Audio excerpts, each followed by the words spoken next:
Hello friends, welcome back to our channel mommy speaks. ఇక్కడైతే మా వాడు షూ ఎప్పుడు దులిపి వేసుకోమ్మా అని చెప్తారనమాట. సో అదే చేస్తున్నాడు. వెంటనే ఏమొచ్చేలేదు, వాడికి ఒక 10 to 12 టైమ్స్ చెప్తే అప్పుడు వాడికి అలవాటయ్యి వాడే నేర్చుకున్నాడు. పిల్లలు ఎప్పుడు అంతే, అంటే మనం పేషెంట్గా ఉండి ఒక ఇలా అస్తమాట్లు నేర్పిస్తూ ఉంటే ఖచ్చితంగా నేర్చుకుంటారు, చాలా నెమ్మదిగా చెప్తూ. అదే కానీ కోపం తెచ్చేసుకుని అరిసేస్తే వాళ్ళు నేర్చుకోరు. కానీ వాళ్ళు నేర్చుకునే వరకు కొంచెం ఓపికగా అలా నేర్పిస్తాం. ఇదే కాదు, ఏదైనా కొంచెం మంచి పనులు ఉంటాయి కదా, నీ బ్యాగ్ అక్కడ పెట్టుకో, నీ స్నాక్స్ బాక్స్ బ్యాగ్లో పెట్టుకో, వాటర్ బాటిల్, బుక్స్ సర్దుకో, అలాంటివన్నీ ఒక రొటీన్ లాగా వాళ్ళకి నేర్పించేస్తే వాళ్ళే నేర్చుకుంటారు వాళ్ళంతటి వాళ్ళు. కాకపోతే దేనికైనా టైం పడుతుంది. ఆ టైంకి మనం కొంచెం ఓపిక పట్టి టైం వచ్చే వరకు వెయిట్ చేయాలి అంతే. ఏదో మీరు ఇప్పుడు వీడియోలో చూస్తున్నారని వాడు కూడా వెంటనే నేర్చేసుకున్నాడు, భలే నేర్చేసుకున్నాడు అని అనుకుంటారేమో. కాదు, వాడికి కూడా టైం పట్టింది. అయితే హౌస్ వైఫ్ వర్క్ అయితే ఖచ్చితంగా ఈజీ కాదు. ఎందుకంటే పిల్లలు స్కూల్కి వెళ్ళిన దగ్గర నుంచి స్టార్ట్ అవుతుంది. అదే ఒక మార్నింగ్ రొటీన్ లాగా మార్నింగే ఇలా 5కి 4కి లేచి చేసేసుకుంటారు కదా, లైక్ క్యారేజ్ పెట్టిచ్చే పిల్లలకి. అలాగే కాదు, చాలామంది ఎర్లీ మార్నింగ్ వేకప్స్ ఉంటాయి కదా, వాళ్ళకైతే ఒక సిస్టమేటిక్గా ఒక టైం అయ్యేసరికి 9-10 అయ్యేసరికి వాళ్ళకి వర్క్ అంతా అయిపోతుంది. సో ఆ రొటీన్ మనం చూస్ చేసుకున్నా చాలా బాగుంటుంది. బాడీకి కూడా ఎర్లీ మార్నింగ్ వేకప్స్ అనేది చాలా ఇంపార్టెంట్. సో అలా కాదు, బాబు వెళ్ళాకనే, పిల్లలు వెళ్ళాకనే చేసుకుందాము కొంచెం లేట్గా, లేట్ నైట్స్ పడుకునే వాళ్ళు ఉంటారు కదా, మార్నింగ్ వేకప్స్ కూడా లేట్గా లేచే వాళ్ళు ఉంటారు కదా.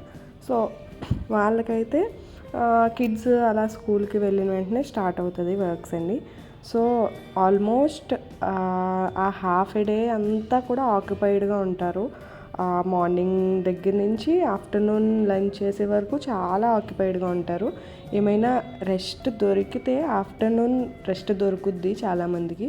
రెస్ట్ తీసుకోకపోతే మాత్రం ఈవినింగ్ అయితే చాలా వీక్ అవుతారు. ఎందుకంటే నేను అబ్జర్వ్ చేసినంత వరకు సి సెక్షన్స్ అవుతున్నాయి కదా, సి సెక్షన్స్ అయ్యే వాళ్ళకి నాకు తెలిసి చాలా టయర్డ్గా ఫీల్ అవుతున్నారు. అంటే స్టార్టింగ్ 1 to 3 years వరకు ఆబ్వియస్లీ పిల్లలు పరిగెడతారు, పిల్లల వెనకాల చేస్తాం, అలా ఉంటుంది. కానీ కొంచెం 3 years అయ్యేసరికి కొంచెం మాట వినడం స్టార్ట్ చేసి కొంచెం తగ్గిస్తారు కదా, వాళ్ళ వెనకాలే పరిగెట్టే అంత ఉండదు. కొంతమందికి ఉంటుంది, కొంచెం హైపర్ కిడ్స్కి వాళ్ళకి, అంటే బాగా ఇంకా కూర్చోము ఒకే చోట కూర్చోను అన్న వాళ్ళకి ఉంటుంది.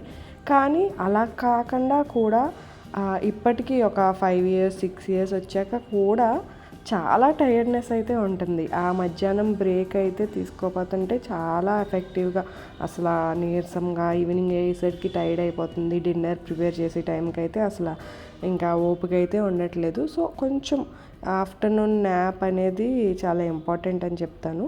సో అందరూ కూడా ఎంకరేజ్ చేయండి, అట్లా పడుకుని ఉంది అది ఇది అలా కాకుండా.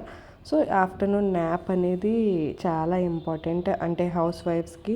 ఎందుకంటే మార్నింగ్ నుంచి ఈవినింగ్ వరకు పిల్లలతో ఎంగేజ్ అవుతూ ఇంటి హౌస్ హోల్డ్ వర్క్స్ చేసుకోవడం అనేది చిన్న విషయం ఏమీ కాదు. అలాగని నేను వేరే వర్క్స్ని తక్కువ అని అనట్లేదు. కాకపోతే యూజువల్గా జనరల్ సొసైటీ ఒపీనియన్ ఏంటంటే హౌస్ వైఫ్స్ ఏముందిలే, వర్క్ వర్క్ ఏముంది, ఇంట్లోనే కదా చేసుకునేది, వాళ్ళు బయటికి వెళ్ళి ఏమన్నా చేస్తారా, లేకపోతే ప్రెషర్ ఏమన్నా తీసుకుంటారా, పైన హైయర్ అథారిటీస్ ప్రెషర్ ఏమి ఉండదు, సో వాళ్ళది ఏముంది, చేస్తే చేయొచ్చు లేకపోతే లేదు, అలా ఏముండదు. కిడ్స్ వర్క్ అనేది అసలు 24/7 చూసుకోవడం అనేది చాలా పెద్ద విషయం. అసలు వాటితో హౌస్ హోల్డ్ థింగ్స్ చేస్తున్నాము, మీ ఇల్లు శుభ్రంగా ఉంచుకోవడము, లేకపోతే కిడ్స్ ఆడుకునేవి ప్లే థింగ్స్ ఉంటాయి కదా అవి, ఇంకా ఎక్సెట్రా ఒక్క పని అని చెప్పలేము. అసలు హౌస్ వైఫ్స్కి అయితే అసలు ఆ పని ఈ పనియే ఉంటుంది, ఇంక ఎక్స్ట్రా వర్క్ ఉండదు అని ఏముండదు. రోజు ఏదో కొత్త వర్క్ పుట్టుకొస్తూనే ఉంటుంది. డైలీ ఉండే వర్క్స్ డైలీ ఉంటానే ఉంటాయి. అట్లా కాకుండా కూడా ఎక్స్ట్రా వర్క్స్ కూడా యాడ్ అవుతాయి ఏదో ఒకటి. అదేనే కాదు, పిల్లలు మెస్ చేసినవి క్లీన్ చేసుకుంటూ ఉండాలి, లేకపోతే ఇల్లు దుమ్ము పడతా ఉంటే వాటిని క్లీన్ చేసుకుంటూ ఉండాలి, ఇంకా బట్టలు, లేకపోతే బెడ్షీట్స్ చేంజ్ చేయడం, 2 డేస్కో 3 డేస్కో బెడ్షీట్స్ చేంజ్ చేయడం. సో ఇవన్నీ డైలీ ఉండే పనులేమీ కాదు, కానీ అలా ఏదో ఒక రోజు ఒక్కొక్క ఎక్స్ట్రా పని యాడ్ చేసుకుంటూనే ఉంటారు. సో హౌస్ వైఫ్స్ ఎప్పుడూ ఖాళీగా ఉండడం అనేది జరగదు. మెయిన్లీ హౌస్ వైఫ్స్ అనే కాదు, జాబ్ చేసుకునే వాళ్ళు కూడా ఆ జాబ్ చేసుకుంటూ వర్క్ చేసుకునే వాళ్ళు, ఇంట్లో పనులు చేసుకునే వాళ్ళు చాలామంది ఉన్నారు. ఆ బ్యాలెన్సింగ్ ఎలా చేస్తున్నారో అసలు నిజంగా వాళ్ళందరికీ హ్యాట్స్ ఆఫ్ అని చెప్పొచ్చు. అయితే ఈ రొటీన్స్లో అంటే ఈ హౌస్ హోల్డ్ థింగ్స్లో లేకపోతే జాబ్లో పడి పిల్లల్ని పట్టించుకోకపోవడం అనేది చిన్న చిన్న ఇష్యూస్ చాలామంది దగ్గర చూస్తున్నాను. అంటే వాళ్ళకి ఫోన్ అలవాటు అయిపోవడం, టీవీ అలవాటు అయిపోవడం, ఆ ఇష్యూస్ చాలామంది దగ్గర చూస్తున్నాను. మన కంఫర్ట్ అని చెప్పలేను, నెంబర్ ఆఫ్ రీజన్స్ ఉంటాయి. ఫోన్ కానీ టీవీ కానీ ఇస్తాం, పని అయిపోతుంది అని ఇచ్చేవాళ్ళు కొంతమంది ఉంటారు. లేకపోతే వాళ్ళు అసలు తిండి తినట్లేదు, ఫుడ్ అయితే ఫుడ్ టైం కన్నా ఇస్తే బాగుంటుంది అనేవాళ్ళు కొంతమంది ఉంటారు. సో ఏదో ఒక రీజన్ బట్టి ఆ ఫోన్ టీవీ అనేది అలవాటు అవుతుంది. అది కళ్ళకే కాదు మైండ్కి కూడా చాలా ఎఫెక్ట్ ఉంటుంది.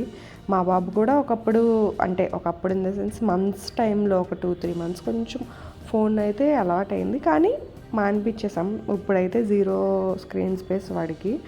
సో ఎవరైనా చేంజ్ చేయాలి అనుకుంటే ఏదో ఒక రకంగా మీరు వాళ్ళకి కొంచెం టైం ఇచ్చి, యూజువల్గా మనం రిలాక్సేషన్ టైంలో మనం ఏదో ఒక రిలాక్స్ అవుతూ ఫోన్ చూసుకుందాం అని అనుకుంటాం, కానీ వాళ్ళకి టైం ఇచ్చి అంటే ఏదో ఒక యాక్టివిటీ వాళ్ళతో పాటు గేమ్స్ ఆడటమనో, వాళ్ళని పార్క్కి తీసుకెళ్ళమనో, లేకపోతే కిందో ఎక్కడ బయటో వేరే పిల్లలతో ఎంగేజ్ చేయడమనో, ఆడించడమనో ఏదో ఒకటి చేసామంటే వాళ్ళకి ఖచ్చితంగా స్క్రీన్ స్పేస్ తగ్గే ఛాన్సెస్ కొంచెం ఎక్కువ ఉంటాయి. అదే కాదు, ఏదన్నా ఇప్పుడు ప్లే జోన్కి తీసుకెళ్ళమనో, లేకపోతే ఇంకా బయట నెంబర్ ఆఫ్ యాక్టివిటీస్ ఉంటాయి, స్విమ్మింగ్, పాటరీ చేయడం, ఇవన్నీ వాళ్ళకి ఏదో ఒకటి మనం అలవాటు చేస్తూ ఉంటే లైఫ్ స్టైల్ మారుతుంది. చాలామంది దీనికైతే ఎఫెక్ట్ అవుతున్నారు, ఫోన్స్, టీవీస్కి. సో అది మాత్రం చూసుకుంటూ ఉండండి. ఒకవేళ అలవాటు అయి ఉంటే స్లోగా మార్చడానికి ట్రై చేయండి. లైక్ డే అత్తమాట్లు ఫోన్తోనే ఉంటున్నాడు అంటే ఆ టైం రెడ్యూస్ చేస్తానికి ట్రై చేయండి. ఒక 6 అవర్స్ ఉంటున్నాడు అంటే 5 అవర్స్కి, 4 అవర్స్కి, 3 అవర్స్కి అలా స్లోగా రెడ్యూస్ చేస్తానికి తీసుకురండి. మీ పిల్లల గురించి మీకు మాత్రమే తెలుస్తుంది. మోర్ దెన్ వైఫ్ ఇంకెవ్వరికీ తెలియదు. మోర్ దెన్ మదర్ ఇంకెవ్వరికీ తెలీదు. సో ఎలా ఆ టైంని మేనేజ్ చేసుకోవాలి? ఓకే, ఇప్పుడు టిఫిన్ టైంకి వాడు ఫోన్ అడుగుతాడు అనుకుంటున్నారే అనుకోండి, ఫర్ ఎగ్జాంపుల్ చెప్తున్నాను. కింద ఏదో ఒక రోడ్ మీద వెహికల్స్ని చూపిస్తా తినిపించడం, లేకపోతే రోడ్ మీద ఈ డాగ్స్, క్యాట్స్ అవి ఏవోటి వస్తూ ఉంటాయి కదా, వాటిని చూపిస్తా తినిపించడం, లేకపోతే అలా వాక్కి తీసుకెళ్ళి తినిపించడం, అలా ఏదో ఒకలాగా మీరు వాళ్ళని ఎంగేజ్ చేసుకుంటా ఉంటే వాళ్ళు కూడా మారుతారు. 2 డేస్ మారరు, 3 డేస్ మారరు, ఇంకా అలా మారకుండా ఏముండరు. ఒక 10 డేస్ కన్నా మారుతారు, లేకపోతే 15 డేస్ కన్నా మారుతారు. సో వీటి వల్ల, ఈ స్క్రీన్ స్పేస్ వల్ల చాలా ఎఫెక్ట్ అవుతున్నారు. అలాగే పిల్లల్ని చాలామంది ఇళ్ళల్లోనే కూర్చోబెడుతున్నారు. అంటే ఇప్పుడు సిటీస్లో ఉండే వాళ్ళు ఉంటారు కదా, వాళ్ళు ఇంకా ఒక ఇంట్లోనే ఉంటారు, బయటికి వెళ్ళరని కాదు, కాకపోతే మార్నింగ్ నుంచి ఈవినింగ్ వరకు అలా వాళ్ళని ఆ ఇంట్లోనే ఒక రూమ్లోనే బందీగా ఉంచేస్తే వాళ్ళకు కూడా అసలు పిచ్చొచ్చేస్తుంది లిటరల్లీ. సో మీరు కూడా వాళ్ళని తీసుకొని కొంచెం బయటికి తీసుకెళ్ళి ఎంగేజ్ చేయడం అలాంటివి చేస్తే వాళ్ళకి కూడా కొంచెం ఫ్రీగా ఉంటుంది. మెయిన్ ఏంటి అంటే ఫ్రెష్ ఎయిర్. అసలు ఆ అపార్ట్మెంట్స్లో అయితే అసలు ఆ ఫ్రెష్ ఎయిరే రాదు. సో మనం పనిగట్టుకుని ఆ ఫ్రెష్ ఎయిర్కి లేకపోతే సన్కి ఎక్స్పోజ్ చేస్తానికి ట్రై చేయాలి. చాలామందికి విటమిన్ డి డెఫిషియన్సీ అయితే చాలా ఎక్కువ ఉంటుంది ఇప్పుడు. సో అంటే ఇప్పుడు స్కూల్కి వెళ్ళి టైంలో కుదరదు, స్కూల్కి వెళ్ళి పిల్లలకు కుదరదు అంటే ఇంకా ముందు 3 ఇయర్స్ 4 ఇయర్స్ కిడ్స్కి 3 ఇయర్స్కి అయితే పిల్లల్ని జాయిన్ చేయరు కదా, ఆ టైంకి కొంచెం పార్క్కి తీసుకెళ్ళి సన్కి ఎక్స్పోజ్ చేసేలాగా చూస్తే మంచిది. వాళ్ళకి కూడా మంచి డైరెక్ట్ సన్లైట్ తగిలితే చాలా మంచిది. అంటే ఒక హార్స్ కూర్చోబెట్టామని కాదు, ఒక 10 to 15 minutes అలాగా కొంచెం అక్కడ ఆడించినా బాగుంటుంది. వాళ్ళకి కూడా బాడీకి ఎక్సర్సైజ్గాను ఉంటుంది. ఇంకోటి ఏంటంటే కొంచెం ఆపలేకపోతున్నాం మీ కిడ్స్ని, అసలు చాలా హడావిడిగా ఉంటున్నారు అని అనుకునే కిడ్స్కి అయితే కొంచెం ఆ ఎక్సర్సైజ్ అది అలవాటైతే కొంచెం రెస్ట్ మోడ్కి వెళ్ళిపోతుంది వాళ్ళ బాడీకి కూడా. సో అప్పుడు ఫాస్ట్గా పడుకోవడం అని, కొంచెం అల్లరి తగ్గించడం అనేది జరుగుద్ది. సో ఇదే కాదు, డ్యాన్స్ క్లాసెస్కి పంపించిన, లేదన్నా ఏదైనా యాక్టివిటీస్కి పంపించిన చేసి, ఇంకా నెంబర్ ఆఫ్ యాక్టివిటీస్ ఉంటాయి కదా, ఏదో ఒక యాక్టివిటీస్కి పంపించినా వాళ్ళకు కూడా బాగుంటుంది అనమాట. సో 12:30 అయింది. మా వాడు 9కి వెళ్తాడు, 12:30కి వచ్చేస్తాడనమాట. ఇంచుమించు ఆ టైంకి ఇంటి పని అయితే పూర్తి చేసేసుకోవడానికే ట్రై చేస్తాను. వాడు వచ్చేసరికి వాడితో పాటు కూర్చుని లంచ్ చేయడం, అంటే వాడికి అలవాటు అవుతుందని చెప్పి వాడంతటి వాడే తింటాడు. అలవాటు చేసేసాం. సో మేము కూడా వాడితో పాటు కూర్చుని తింటే వాడు స్కూల్లో ఏం ఎంగేజ్ అయ్యాడు, ఏం జరిగింది అంతా చెప్తూ హ్యాపీగా తింటూ ఉంటాడనమాట. సో 11-12 ఆ టైంకి నేను కూడా వీడియోస్ ఉంటే అప్లోడ్ చేసేస్తాను. సో వాడికి వచ్చేసరికి వాడికి కొంచెం డ్రెస్ అవి చేంజ్ చేసేసి హ్యాండ్స్ వాష్ చేయించేసి ఫుడ్ అయితే పెట్టేస్తానమాట. వాడు కూడా కొంచెం ఏదైనా, పిల్లలు కూడా ఏదైనా టైంకి అవ్వకపోతే కొంచెం క్రాంకీ అవుతారు కదా. సో టైం టు టైం చూసుకుని చేసుకోవాలి. ఆఫ్టర్నూన్ ఇంకా వాడు లంచ్ అయిపోయింది, అంతా అయిపోయింది. కొంచెం వాడు న్యాప్ టైం తీసుకున్నాడు. ఈవినింగ్ డిన్నర్ ప్రిపరేషన్ స్టార్ట్ చేశాను అనమాట. సో ఇలా ఇంకా నేననే కాదు, అందరూ హౌస్ వైఫ్స్ ఏదో ఒక వర్క్లో ఎంగేజ్ అవుతూ ఉంటారు. సో కొంచెం అంటే హౌస్ వైఫ్స్ వర్క్ తక్కువ ఉంటుంది అని అనుకునే వాళ్ళకి చెప్తున్నాను. సో మీరు అన్ని టైం మేనేజ్మెంట్ చేసుకుంటూ ఉంటే చాలా ఈజీగానే వర్క్ అయిపోతుంది.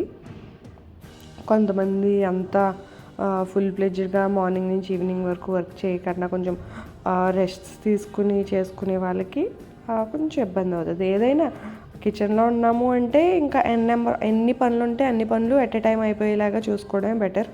అన్నీ ఒకేసారి చేసేసుకోవడం బెటర్. ఇది కొంచెం తర్వాత కొంచుకుందాం, ఓకే ఆఫ్టర్నూన్ చేద్దాం, ఈవినింగ్ చేద్దాం అంటే ఈవినింగ్ కూడా మనమే చేయాలి, వేరే వాళ్ళు ఎవరూ వచ్చి చేయరు. సో ఎప్పుడు అయినా సరే తర్వాత చేసుకుందాం అనేది వచ్చింది అంటే ఆ తర్వాత ఖచ్చితంగా బద్ధకం వచ్చేస్తుంది.